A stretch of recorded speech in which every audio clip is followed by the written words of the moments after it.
ஆசீர்வாதம் என்பது அடிஷன் இல்ல, மல்டிப்ளிகேஷன். உங்களை நேத்து ஆசீர்வதிப்பார், இன்னைக்கு ஆசீர்வதிப்பார், நாளைக்கு ஆசீர்வதிப்பார். பிசாசு ஆசீர்வாதங்களை குலைக்கிறவன், கர்த்தர் ஆசீர்வாதங்களை பெட்டரா மாத்தி தருகிறவன். பழச பார்த்து இதுதான் என் லைஃப்னு முடிவு பண்ணிடாதீங்க. கர்த்தர் புதிய காரியத்தை உங்களுக்கு செய்ய போறார். அவர் உங்களை திரும்பி பார்த்தாலே அவருடைய பார்வையில ஒரு தயவு இருக்குதுங்க. அந்த தயவு எப்படிப்பட்டதுன்னா ஒரு பின்மாறி பெய்யும் மேகமாய் இருக்கிறது. பின்மாறி மழை என்பது உங்களுக்கு இன்றைக்கு வரப்போகிற ஆசீர்வாதங்களுக்கு மட்டுமல்ல, அடுத்த ஆசீர்வாதத்திற்கும் சேர்த்து கர்த்தர் கொடுக்கிற, அடுத்த இன்வெஸ்ட்மெண்ட்டுக்கும் சேர்த்து கர்த்தர் கொடுக்கிற பிளெஸிங் பின்மாறி மழை. வெட்கத்தை சந்தித்தால் வெட்கத்துக்கு பதிலாக இரண்டத்தனையாய் பலன் கொடுக்கிற தேவனாய் இருக்கிறார்.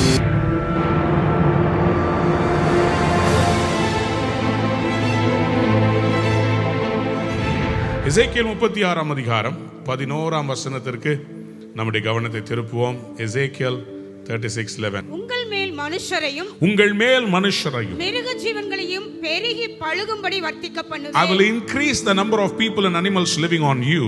பூர்வ நாட்களில் நீங்கள் இருந்த நிலைமையில் நான் உங்களை ஸ்தாபித்து I will settle people on you as in the past. உங்கள் முந்தின சீரை பார்க்கிலும் உங்களுக்கு நற்சீர் உண்டாக செய்வேன். And I will make you prosper more than before. யாராவது ஒரு ஆமென் சொல்லுவீங்கன்னு எதிர்பார்த்தேன். எதற்காக இதை செய்ய போறார்னா, மேல வாசிங்க. அதனால் நான் கர்த்தர் என்று அறிந்து கொள்வீர்கள். இது நிமித்தமாய் நான் கர்த்தர் என்று அறிந்து கொள்வீர்கள். முந்தின சீரை பார்க்கலாம், முன்னாடி இருந்த ஆசீர்வாதத்தை பார்க்கலாம், ஃபார்மரை பார்க்கலாம், லேட்டர். முந்தின வருஷங்களை பார்க்கலாம், உங்க பிந்தின வருஷம். முந்தின ரசத்தை பார்க்கலாம், பிந்தின ரசம். எதெல்லாம் உங்களுடைய லைஃப்ல நீங்க முன்னாடி இருந்தது நல்லா இருந்தோம், இப்போ கொஞ்சம் கொஞ்சமா நாங்க கீழே இறங்கிக்கிட்டே இருக்கிறோம். நீங்க நினைக்கிறீங்களா ஆண்டவர் இந்த மாதம் உங்களை பார்த்து சொல்றார், முன்னாடி இருக்கிறது ஒரு மைல் ஸ்டோன் தான், ஆனா your past is not your future. உங்கள் கடந்த காலங்கள் உங்கள் நிகழ்காலங்களை தாண்டி வருங்காலங்களுக்குள் போக போகிறதில்லை. உங்கள் வருங்காலத்தை உங்களுடைய கடந்த காலங்களை விட மிகுந்த ஆசீர்வாதமாய் கர்த்தர் மாற்ற போகிறார். நான் இருந்த ஒரு பெரிய ஆமேன் சொல்லியிருப்பேன். சத்தமா ஒரு ஆமேன் சொல்லுங்களேன். ஹல்லேலூயா. அதை எப்படி செய்ய போகிறார்? God is going to multiply you. உங்க மேல இருக்கிற ஆசீர்வாதத்தை, உங்க மேல இருக்கிற அபிஷேகத்தை, உங்க மேல இருக்கிற தெய்வீக கிருபைய, தயவை கர்த்தர் வர்த்திக்க பண்ண போகிறார்.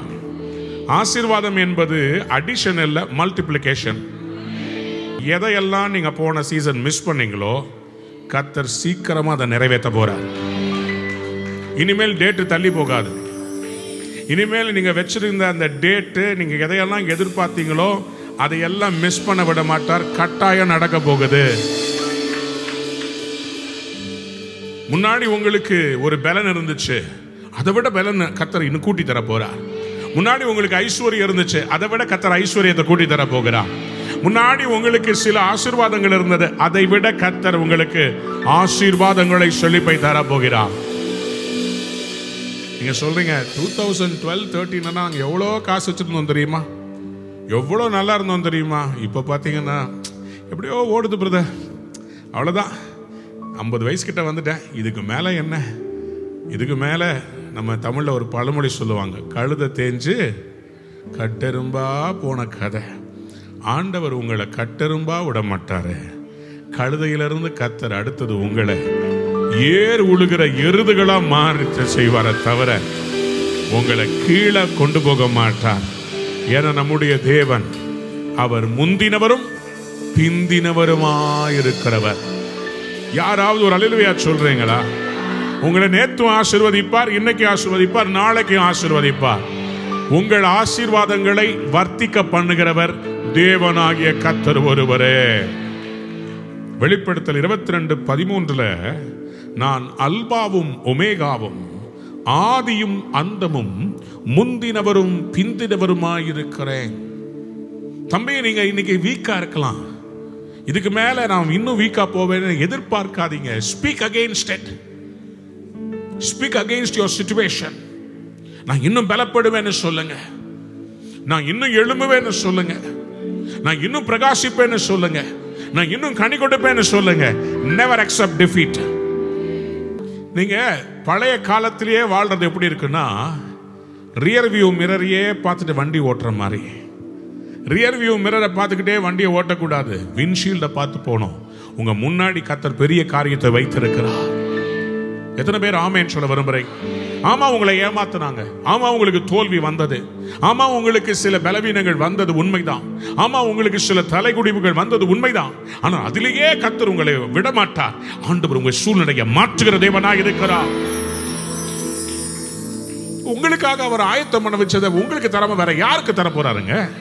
உங்களை ஆசீர்வதிப்பேன்னு சொல்லிட்டு பின்வாங்குற தேவன் அவர் கிடையாது. நம்முடைய தேவன் சொன்னால் அதை செய்து முடிக்கிற தேவன். அவர் தூங்கினா அதை முடிக்கிறவர். எப்படி முடிப்பார் தெரியுமா? இன்னும் மேன்மையா முடிப்பார், இன்னும் வல்லமையா முடிப்பார், இன்னும் பெருசா தான் நீங்க மாறுவீங்களே தவிர கர்த்தர் உங்களை இனி சிறுமைப்படுவதில்லை என்று சொல்றார். அவர்களை வர்த்திக்க பண்ணுவேன், அவர்கள் குறுகி போவதில்லை, அவர்களை மகிமைப்படுத்துவேன், அவர்கள் சிறுமைப்படுவதில்லை என்று உன்னுடைய தேவனாகிய கர்த்தர் சொல்லுகிறார். எரேமியா 30ஆம் அதிகாரம் 19ஆம் வசனம். அவைகளிலிருந்து ஸ்தோத்திரமும் ஆடல் பாடலின் சத்தமும் புறப்படும். அவர்களை வர்த்திக்க பண்ணுவேன், அவர்கள் குறுகி போவதில்லை, அவர்களை மகிமைப்படுத்துவேன், அவர்கள் சிறுமைப்படுவதில்லை. From them will come songs of thanksgiving and the sound of rejoicing. உங்க வீட்டுக்கு கொண்டாட்டம் வருகிறது.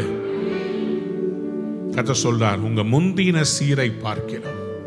பிசாசு ஆசீர்வாதங்களை குலைக்கிறவன், கர்த்தர் ஆசீர்வாதங்களை பெட்டரா மாத்தி தருகிறவர். ஏசாயா 42ஆம் அதிகாரம் 9ஆம் வசனத்திற்கு உங்களுடைய வேதத்தை திருப்பி பாருங்கள். Isaiah 42 and verse 9. பூர்வ காலத்தில் தெரிவிக்கப்பட்டவைகள், பூர்வ காலத்தில் தெரிவிக்கப்பட்டவைகள் இதோ நிறைவேறலாயின. புதியவைகளையும் நானே அறிவிக்கிறேன். புதியவைகளை நானே அறிவிக்கிறேன். அவைகள் தோன்றாததற்கு முன்னே, அவைகள் இதுவரை இன்னமும் உருவாவதற்கு முன்பாகவே அவைகளை உங்களுக்கு சொல்லுகிறேன், நான் உங்களுக்கு சொல்லுகிறேன். எத்தனை பேர் சந்தோஷமா ஆமேன்னு சொல்ல விரும்புறீங்க? உலகத்துக்கே இன்னும் ரிலீஸ் பண்ணலையா? பொதுவாக இந்த மொபைல் ஃபோன் கம்பெனிஸ் எல்லாம் என்ன பண்ணுவாங்கன்னா, இந்த இதுக்குன்னு டெஸ்டிங் பண்ணுறதுக்காக சில பேர் இருப்பாங்க, அவங்க கிட்ட ப்ரோட்டோடைப்பை கொடுப்பாங்க, பீட்டா அப்படின்னு சொல்லுவாங்க. ஸோ சாஃப்ட்வேராக இருந்தாலும் சரி, ஹார்ட்வேராக இருந்தாலும் சரி, முதல்ல அவர்களுக்கு கொடுத்து அவங்க அதை சோதிச்சு பார்ப்பாங்க. நீங்கள் இன்டர்நெட்டில் பார்த்தீங்கன்னா மார்க்கஸ் ப்ரௌனின்னு சொல்லி ஒருத்தர் இருக்கிறார், வேர்டே அப்படின்னு சொல்லி நிறைய கம்பெனிஸ் இருக்குது. இவங்கெல்லாம் என்ன பண்ணுவாங்கன்னா, சோஷியல் மீடியா இன்ஃப்ளூயன்சர்ஸ் ஒரு பொருளை சோதித்து பார்த்து உலகத்துக்கு இது சூப்பராக இருக்குது, பெட்டராக இருக்குது, முந்தின மாடலை பார்க்கல இது இன்னும் அட்வான்ஸ்டாக இருக்குதுன்னு சொல்லி அவங்க சொல்லுவாங்க. ஒவ்வொரு முறையும் அவங்க சொல்லும் போது சொல்லுவாங்க, இது பழசை விட இது இன்னும் பெட்டராக இருக்குது. அதே மாதிரி தான் இன்னைக்கு கர்த்தருடைய ஊழியக்காரர்களாகிய நாங்கள் உங்களுக்காக தேவனுடைய வார்த்தையை பெற்று உங்கள்கிட்ட சொல்றோம், உங்க பாஸ்டை விட உங்க ஃபியூச்சர் ரொம்ப ஆசீர்வாதமா இருக்குதுன்னு கர்த்தர் சொல்ல சொன்னாருங்க. ஹல்லேலூயா. பூர்வ காலத்தில் தெரிவிக்கப்பட்டவைகள் நிறைவேறலாயின. உங்களுக்கு முன்னாடி சொன்ன ப்ராஃபஸி எல்லாம் ஃபுல்ஃபில் ஆயிருச்சு, முன்னாடி சொன்னதெல்லாம் முடிஞ்சிருச்சு. அப்போ இப்போ என்ன செய்யறது? சும்மா உட்கார்றதா? இல்லை. கர்த்தர் சொல்ல, இதோ நான் நெக்ஸ்ட் லெவலை உங்களுக்கு சொல்றேன், நீங்க நெக்ஸ்ட் லெவலுக்கு போக போறீங்க. அதெல்லாம் நிறைவேறி முடிஞ்சிருச்சு. ஒரு பக்கம் முடிஞ்சிருச்சுன்னா புக்கு முடியலங்க, பேஜ் தான் முடிஞ்சிருக்கு. உங்க லைஃப்னுடைய அத்தியாயம் தான் மாறுதே தவிர உங்க லைஃப் முடியல. இன்னும் பல பக்கங்கள் உங்கள் வாழ்வில இன்னும் இருக்கிறது என்பதை நான் சொல்லும் போது நீங்க கையை தட்டுவீங்கன்னு எதிர்பார்த்தேன்.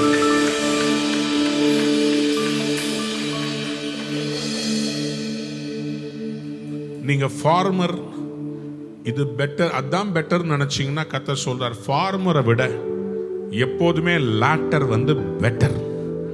பக்கத்துல பார்த்து சொல்லுங்க, later is greater than former. ஆகவே ஆண்டவர் என்ன செய்ய போறார்னா, புதிய காரியத்தை அறிவிக்க போகிறார். புதிய காரியங்களை உங்கள் லைஃப்ல அறிவிக்கிறதுக்கு தான் இன்னைக்கு சபைக்கு கொண்டு வந்திருக்கிறார். புதிய காரியத்தை அறிவிக்கிறவர் மட்டுமல்ல, புதிய காரியத்தை உருவாக்குகிறவர் நம்முடைய தேவன்.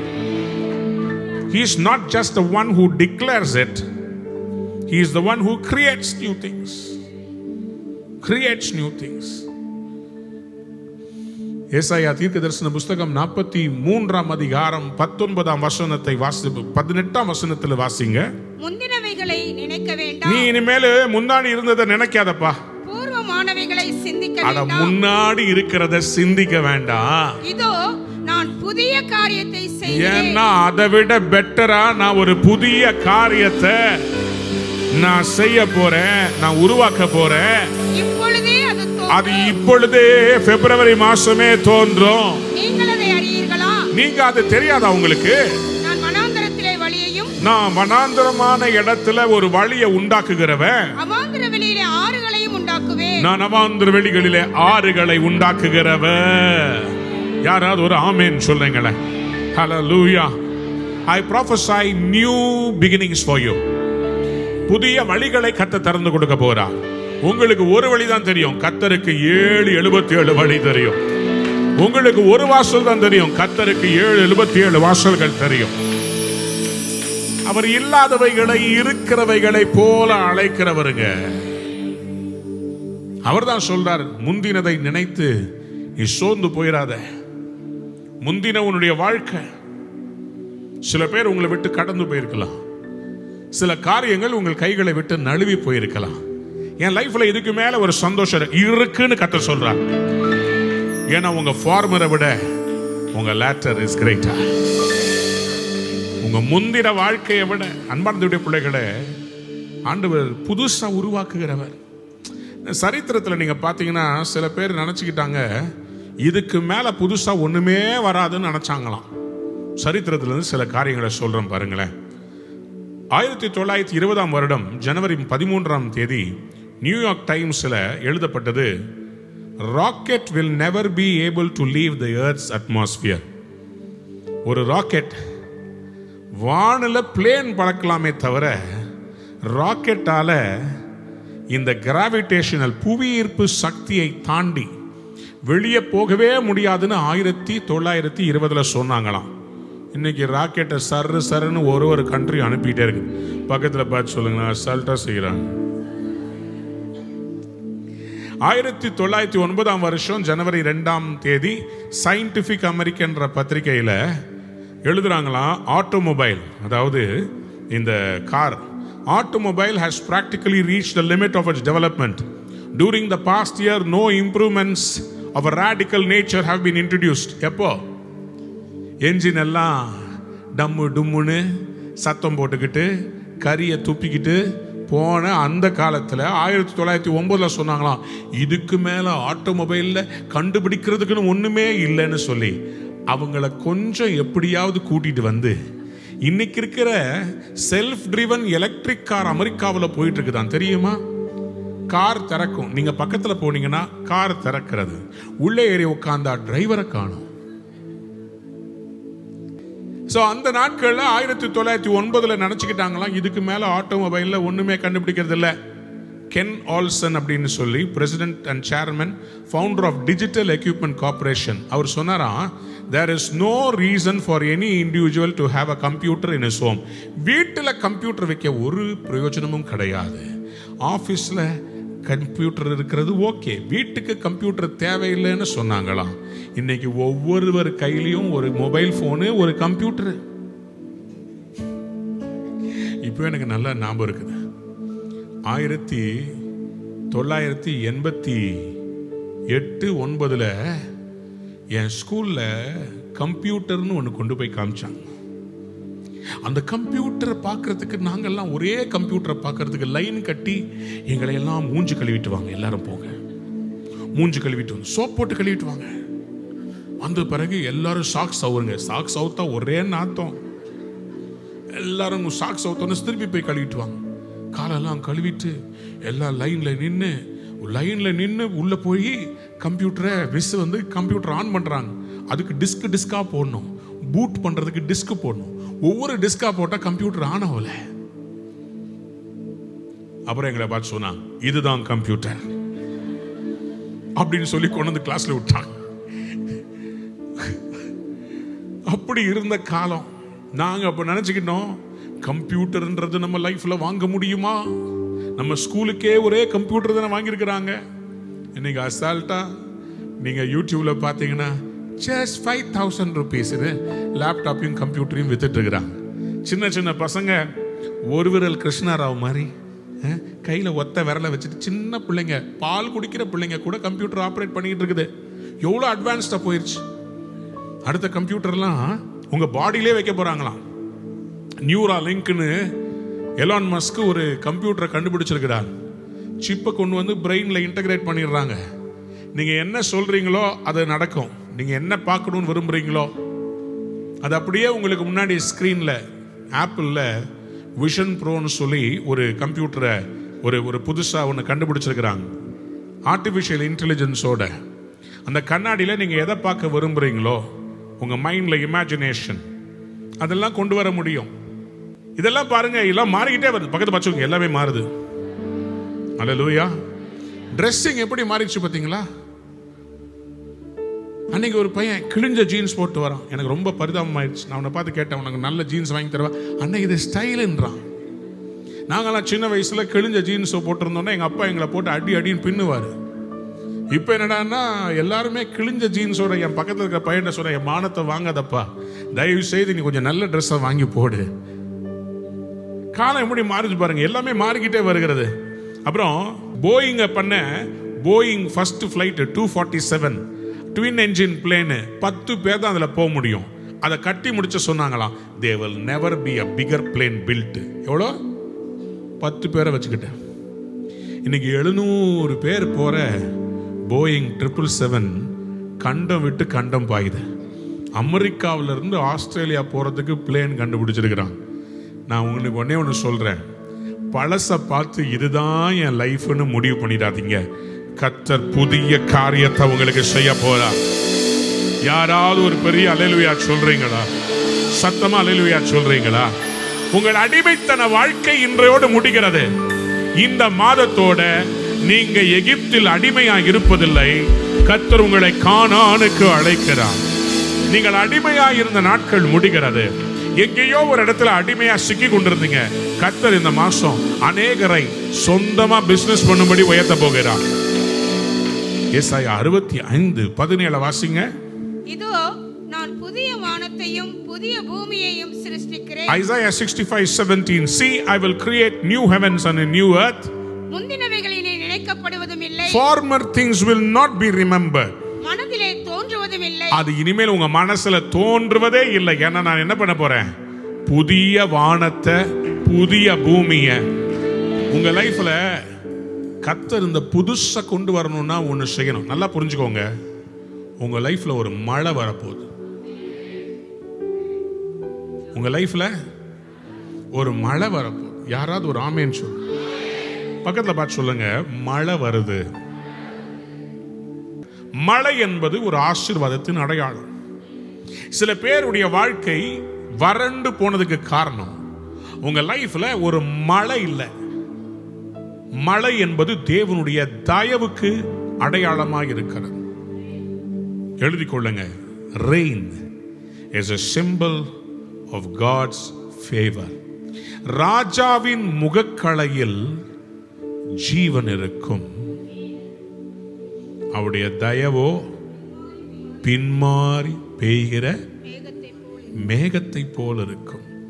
நீதிமொழிகளின் புஸ்தகம் 16ஆம் அதிகாரம் 15ஆம் வசனத்தை வாசிப்போம். ராஜாவின் முகக்கலையில் ஜீவன் உண்டு, அவனுடைய தயை பின்மாறி பெய்யும் மேகத்தை போல் இருக்கும். இயேசு பார்க்கிறார், நான் எவ்வளோ வாக்குத்தத்தம் கொடுத்து முந்தின சீரை பார்க்கிலும் நற்சீர் உண்டாக பண்ணுவேன். என்னால செய்யக்கூடாத அதிசயமான காரியம் ஒன்று உண்டோ? என்னால மாற்ற முடியாத ஒன்று இருக்குதா? அவர் உங்களை திரும்பி பார்த்தாலே அவருடைய பார்வையில ஒரு தயவு இருக்குதுங்க.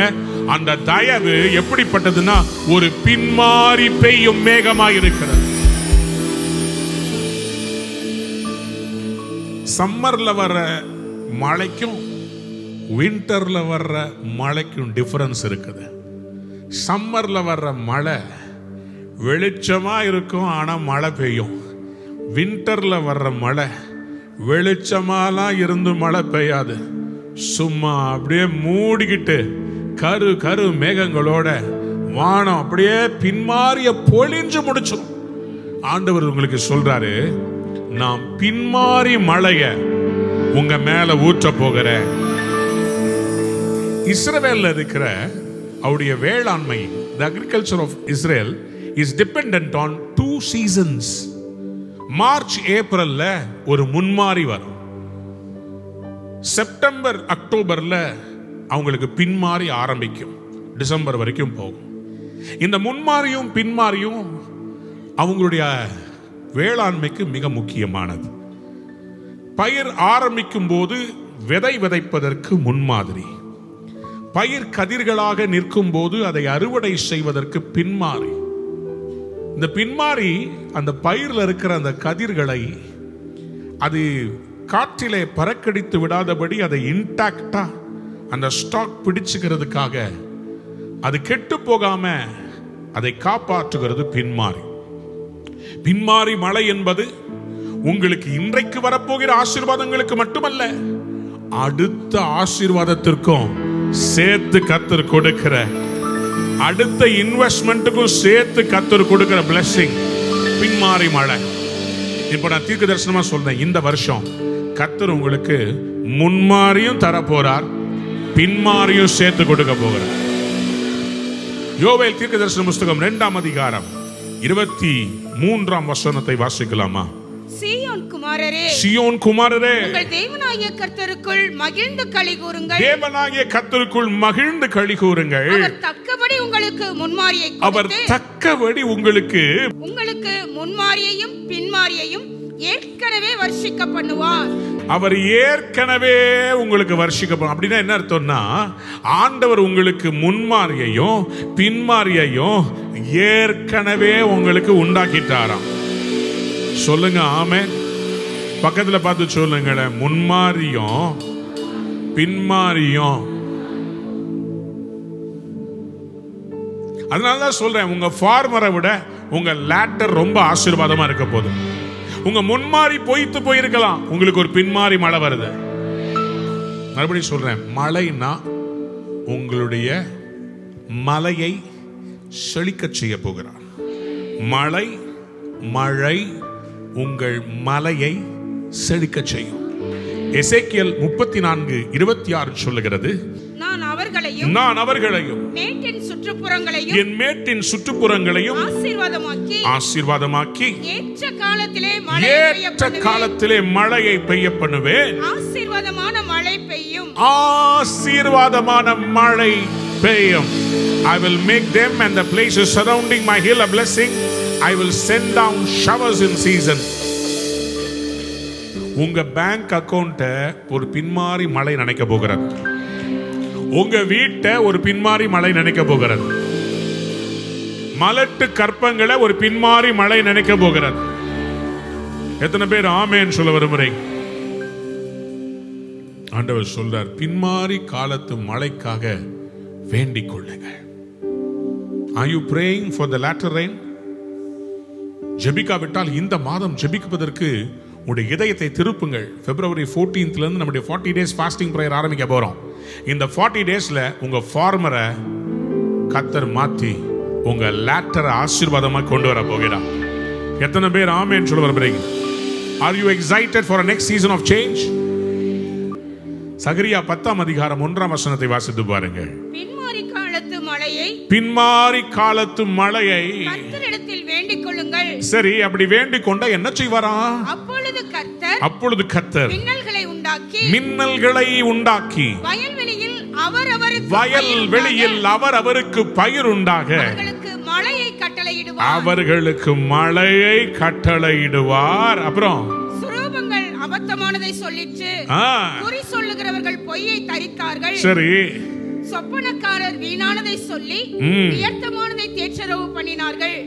ஆகையால் ஜனங்கள் ஆடுகளைப் போல சிதறி மேய்ப்பன் இல்லாததினால் சிறுமைப்பட்டார்கள். ஏன் ஜனங்க சிதறி போறாங்கன்னா, அவங்க சுரூபங்களை நாடி அவங்க சொல்லுகிற அபத்தமானவைகளை தேடுகிறார்கள். உடனே ஒன்று சொல்றேன், நல்லா புரிந்து கொள்ளுங்க. சொரூபங்களை அல்ல, நம்முடைய ஜீவனுள்ள தேவனுடைய வார்த்தையை நம்புங்கள். அவரே உங்களுக்கு பின்மாறி மழையை பெய்ய பண்ணி உங்களுக்கு ஆசீர்வாதங்களை தருகிறவர். பின்மாறி என்பது ஒரு அற்புதத்துக்கு அடையாளமா இருக்குது, ஒரு சரீர சுகத்துக்கு அடையாளமா இருக்கு, ஒரு செழிப்புக்கு அடையாளமா இருக்கு. யோபுக்கு ஒரு முந்தின சீர் இருந்தது. யோபுவின் புஸ்தகம் 1ஆம் அதிகாரத்தை நீங்க வாசித்து பார்த்தீங்கன்னா நல்லாதான் இருந்தாரு. கிழக்கத்திய புத்திரர்ல யோபு பெரியவனாய் இருந்தாராம். யோபுவின் புஸ்தகம் 1ஆம் அதிகாரம் 3ஆம் வசனத்தை வாசித்து பாருங்கள். அவனுக்கு 7000 ஆடுகளும் 3000 ஒட்டகங்களும் 500 ஏர் மாடுகளும் 500 கழுதைகளுமாகிய மிருக ஜீவன்கள் இருந்ததும் அன்றி திரளான பணிவிடைக்காரரும் இருந்தார்கள். நிறைய வேலைக்காரரும் இருந்தாங்களா. அதனால அந்த மனுஷன் கிழக்கத்தி புத்திரர் எல்லாரிலும் பெரியவனாய் இருந்தார். Of all the people in the east னா கொஞ்சம் யோசித்து பாருங்களேன். ஃபுல் நேஷன்ஸ்ல எப்படி இருந்தானா, he was the greatest man. பக்கத்துல பார்த்து சொல்லுங்க, greatest. உங்க வேலையில, உங்க தொழில்ல நீங்க இதுவரைக்கும் ஒரு லெவல் அட்டெண்ட் பண்ணிருக்கலாம்.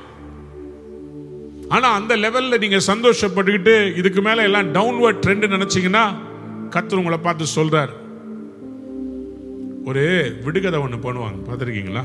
இந்த கோட்டை அழைக்க கூடாது, 2 கோடை வரைஞ்சிட்டு, ஆனா இந்த கோடை பெருசாக்கணும், இந்த கோடை அழைக்க கூடாது அப்படின்னு சொல்லுவாங்க. அது மேல வரையவும் கூடாது, அது தொடவே கூடாது, ஆனா அந்த கோட்டை சின்னதாக்கி காமிக்கணும் அப்படின்னு சொல்லுவாங்க. உடனே என்ன பண்ணுவாங்க, தொடக்கூடாதுன்னா எப்படி எப்படி எப்படி யோசிக்கும் போது கடைசியில் தெரியலையான்னு கேட்டுட்டு பக்கத்துல அதை விட ஒரு பெரிய கோடை போடுவாங்க. பக்கத்துல பெருசா போட்டா இது சின்னதாயிடும். இப்ப ஆண்டவர் என்ன செய்ய போறாருன்னா, உங்க பெரிய பிரச்சனைகளுக்கு பக்கத்துல ஒரு பெரிய ஆசீர்வாதத்தை கொண்டு வந்து வச்சு உங்க பிரச்சனைய சின்னதாக்கிட்டு ஒரு பெரிய ஆசீர்வாதம், ஒரே செக்ல உங்க கடனை தீர்த்து அடுத்த பிசினஸ்க்கு ஆசீர்வாதத்தை கர்த்தர் கொடுக்க முடியும் நான் நம்புறேன்.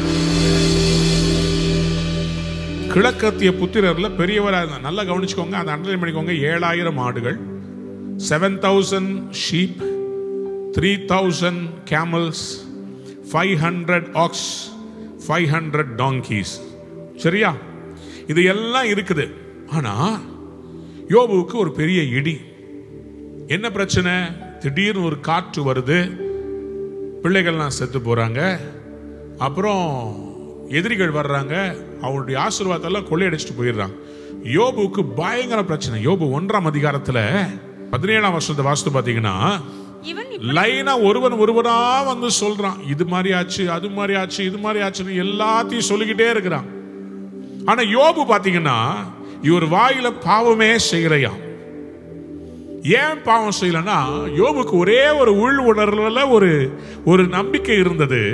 இதையெல்லாம் கடவுள் கொடுத்தார், கடவுள் எடுத்தார், மறுபடியும் கொடுப்பார். கடவுள் கொடுத்தார், அப்போ கடவுள் எடுத்தா இதைவிட சிறப்பானதை தானே கொடுப்பார். Then why you are crying? Why you are aludifying? Why you are thinking that God is not going to do any miracle in your life? என் தலையெழுத்து, எனக்கு எல்லாமே இப்படிதான். நான் சொல்றேன் ஒன்னே ஒண்ணு, நீங்க சிரிச்சிங்கன்னா உங்க சத்துருக்கள் டென்ஷன் ஆகுறாங்கன்னா டென்ஷன் ஆகட்டும், ஆகட்டும், போகட்டும். பிரியமானவர்களே, போகட்டும். அவர்கள் பல்லை நர என்று கடிக்கட்டும். உங்களை அள வச்சு பார்க்கறதுக்குன்னே சில பேர் செய்தியை கூட, உங்க பேர்ல உங்களுக்கு தெரியுமா உங்களை பத்தி இதெல்லாம் அப்படி கேட்டு சொல்லலாம். அப்படியா? பரவாயில்ல, இருக்கட்டும். சோ அதனால இல்ல, நீங்க அழலையா? அழமாட்டோம். என்ன கர்த்தர் எங்க முந்தின சீரை பார்க்கலாம். ஏங்க, கர்த்தருடைய பிள்ளைங்கன்னா எனக்கு என்னைக்குமே அழுதுகிட்டே இருப்பாங்கன்னு அர்த்தமா? என்னைக்குமே தோத்துக்கிட்டே இருப்பாங்கன்னு அர்த்தமா? நாங்க தோக்கிறதே ஜெயிக்கிறதுக்கு தான். நாங்க வில்ல பின்னாடி இழுத்ததே அம்பு பாயிறதுக்கு தான். புலி பதுங்கிறதே, பக்கத்தை பார்த்து சொல்லுங்க, நீங்க புலிங்க.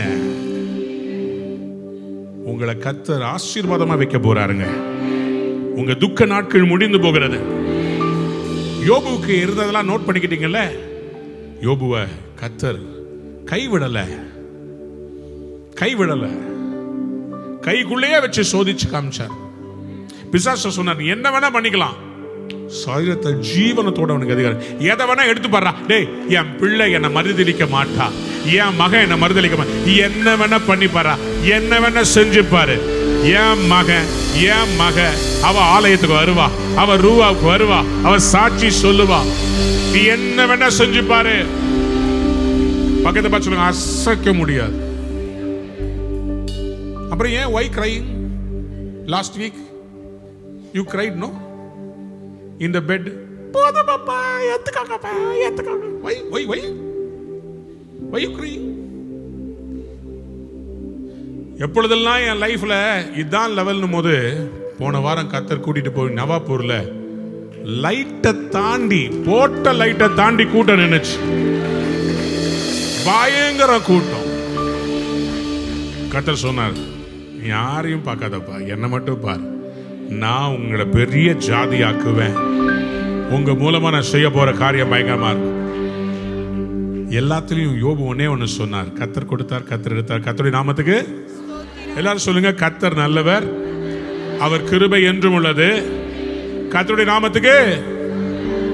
இன்றைக்கு கர்த்தருடைய முந்தின சீரை பார்க்கிலும் உங்களுக்கு நற்சீர் உண்டாக பண்ணுவா. எத்தனை பேர் ஆமேன் சொல்ல விரும்புறீங்க?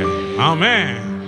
அன்பார்ந்தவருடைய பிள்ளைகளே, இன்றைக்கு கர்த்தர் உங்களுக்கு சொல்லுகிற இந்த வாக்குத்தத்தத்துல ஒரு முக்கியமான காரியம், யோபுடைய முன்னிலைமை, யோபுடைய பின்னிலைமை. யோபு 42 அதிகாரம் 12 வசனத்தை வாசிக்கிறீங்களா?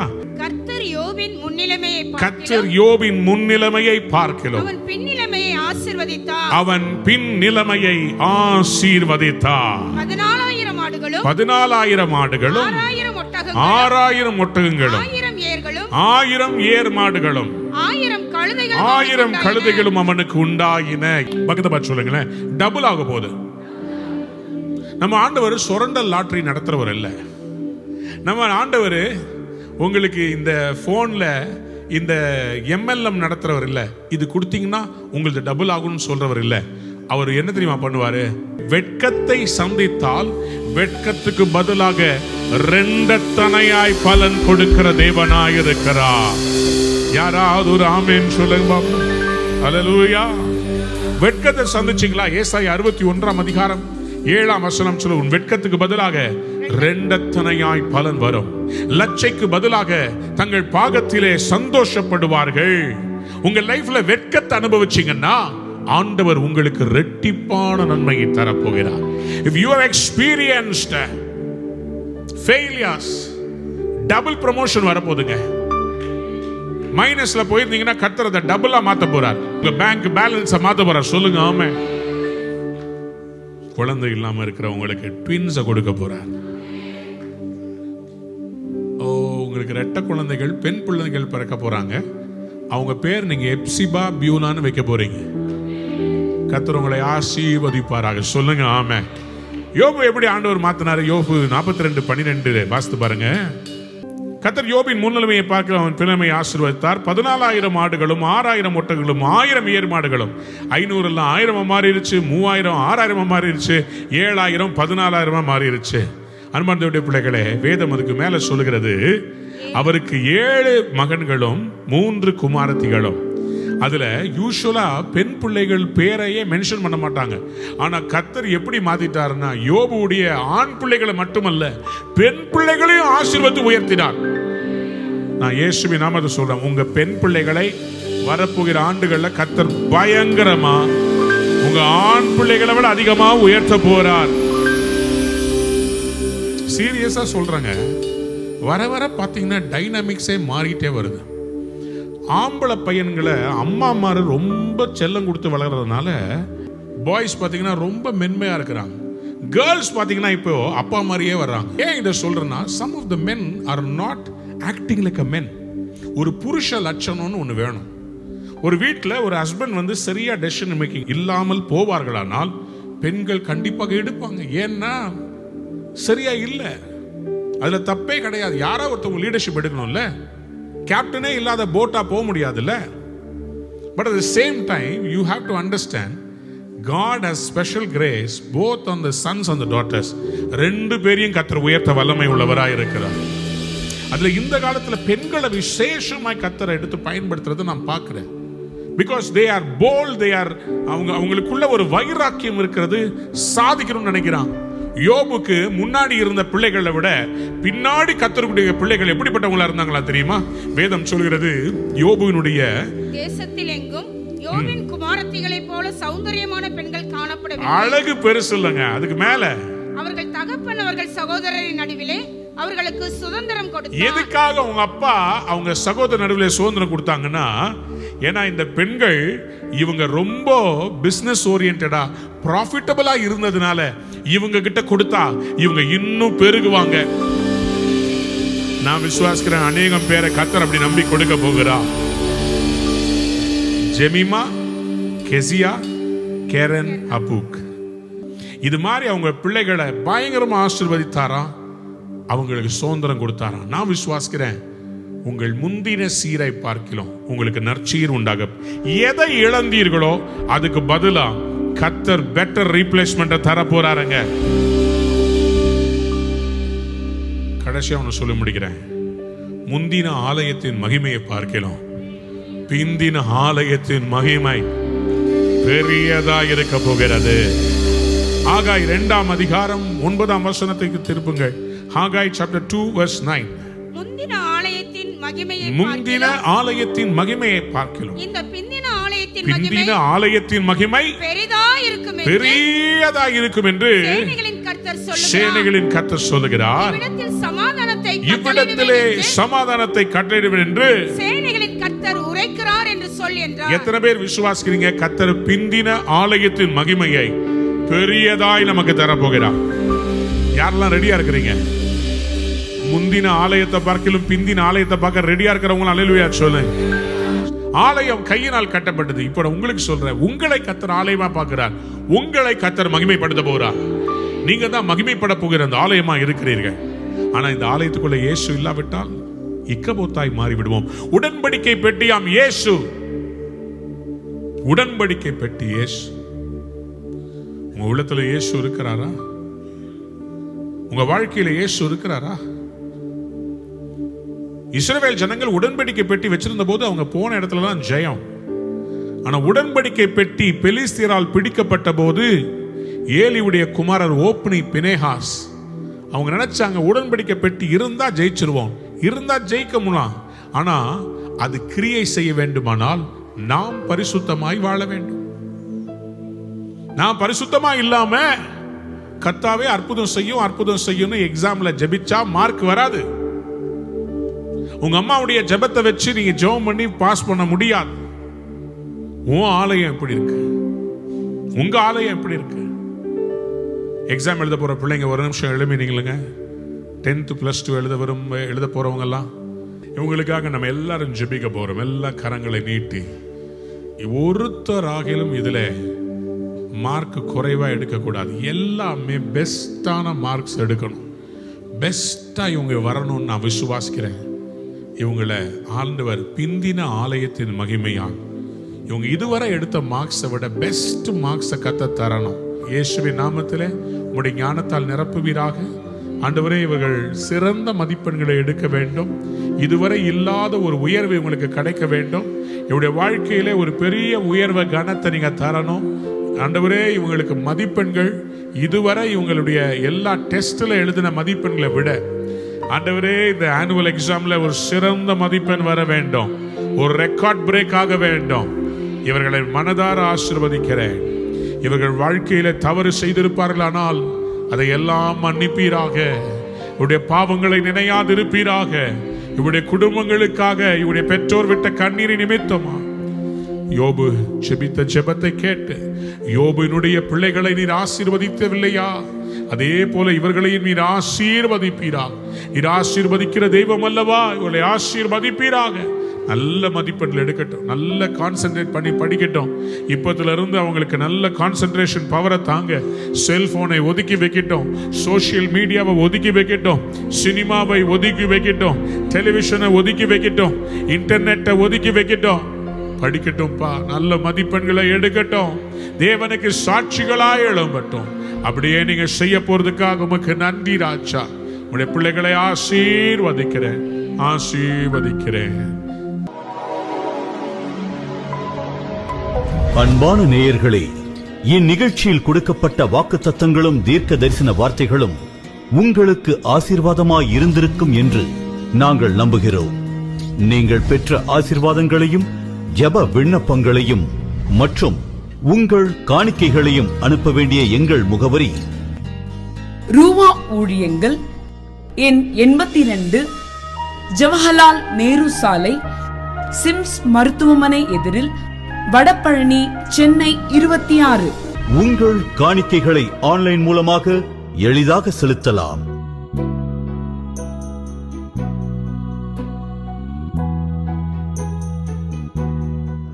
எங்கள் இணையதள முகவரி www.ruhaministries.org.